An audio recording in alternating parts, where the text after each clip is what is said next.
Akalain mong ganito lang pala ito kadaling lutuin at perfect nga ito gawing pangnegosyo dahil matagal itong masira. Kaya kung naghahanap ka ng murang puhunan, gawin mo na ito at sundan mo lang ito hanggang dulo parang masundan ang proseso. Meron ako ditong hilaw na saging na saba. Hinugasan ko lang ito at tatanggalin lang natin ang mga balat nito. Magsuot pala kayo ng plastic gloves dahil medyo madagta itong hilaw na saging na saba. Pagkatapos nga mabalatan, kailangan lang ito ibabad sa tubig para hindi mangitim. At dito hihiwain na natin ito sa maninipis. Kailangan sa paghiwa dito ay maninipis lang para mag-crispy ito. Dito naman tayo sa ating liquid, maglagay lang ng half cup vinegar at water. Then lagyan ng half cup na white sugar at set aside muna ito. Dito magpainit na tayo ng maraming oil.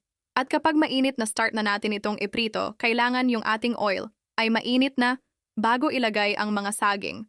Yung apoy pala natin dito ay dapat naka-high heat para maging crispy ito. Halo-haluin lang din para hindi masunog ang sa ilalim at sa ganun magpantay ang pagkakaluto.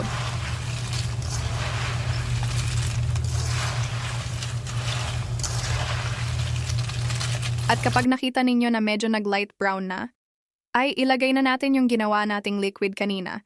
Makakatulong naman ito para mas lalong tumagal yung shelf life ng ating banana chips. Kunting halo lang at pwede na itong hanguin, palamigin lang ito. At pwede na ilagay sa kahit anong gusto ninyong lagayan. Kaya kung umabot ka sa panunood hanggang dito, ay maari ko bang malaman kung taga saan ka? Para alam natin kung hanggang saan umabot itong ating recipe ngayon. At ayan lang, maraming salamat sa panunood.